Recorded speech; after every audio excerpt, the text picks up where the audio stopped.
Hi, this is Tasha, a friend of Yolanda and a member of We Fight Together.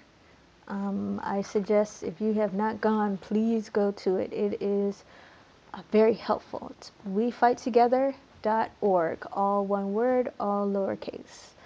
Anyhow, Yolanda actually asked me to do this video quite some time ago, and it took me this long to really get the courage and the strength to get this out.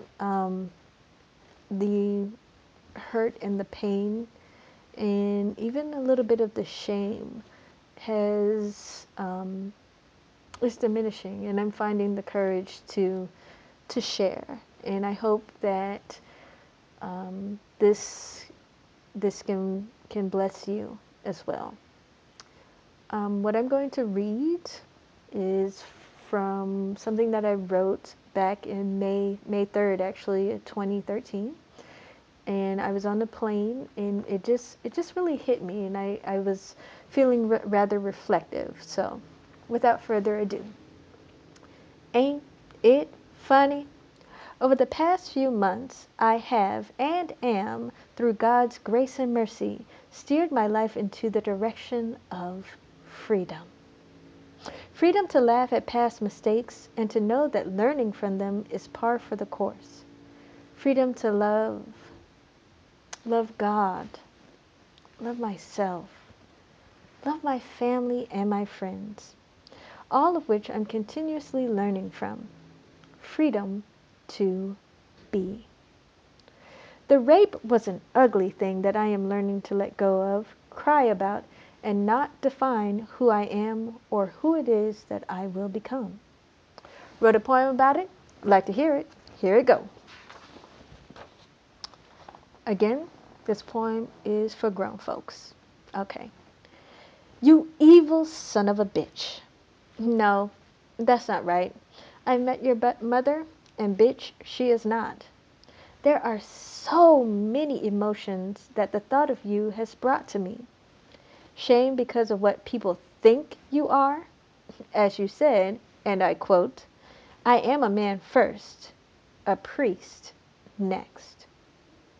Anger at myself for not killing you in your sleep or even leaving a mark on you as you have on me. But death would be too easy. Freedom, as I learn that even the silent screams are still screams. And no, you have not robbed me of my dreams, and I have not been a good girl for you. I have been a great woman for me. End. Um, that poem takes me back to certain emotions. Specifically, I was raped several times. I was in the Peace Corps. I was raped several times by a priest. And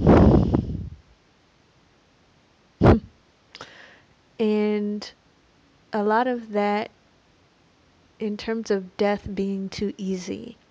When I was raped in the ocean, I remember staggering from from the ocean, and just really couldn't really walk, on the beach, and there were all these people standing around, and it seemed like there were whispers and all of this other stuff as if they knew exactly what happened. And I just separated myself, and I went and I sat on a tree that had fallen kind of off the side of the road. And it was away from folks, and I remember reading the Bible. It's so funny that I kept my Bible in my book bag, but I remember reading the Bible, and I just said, I'm done, Lord. I'm finished. You can take me. You can take me right now. Please take me right now. I demand that you take me right now. And I am so glad that God doesn't work that way. That we have to just keep breathing. they say, oh, if you just keep living X, Y, and Z, you fill in the blank. But I just say, keep living, keep breathing. Yeah, keep breathing. You will find the courage to move on, and I think one of the most important things that I've learned through this entire process is that you have to forgive your abuser, and not for them but for you, because that's where the power lies. Even though, gosh, you sit up there and you try to shield things and try to get rid of the pain through drinking, through having lots of sex, through whatever it is, whatever that vice is at the time. That's what you're dealing with. And I'm getting there. I'm slowly getting there, in terms of being able to forgive. A lot of the things of that poem were direct quotes, from the priest who raped me. Um, it was funny. There was a situation in which, being in the Peace Corps, I have, a foundation, or I help with a foundation there, and he is one of the directors, and he I had a chance to go to a friend's house in Connecticut, and he was there, and he said to me in Creole, "Have you been a good girl for me? Have you been a good girl for me?" And I just remember my insides, I just remember cowering. This man hadn't seen me, hadn't been near me, hadn't nothing, had no uh, physical control over me, let us say, for years and years and years. And here he was going, "Have you been a good girl for me?"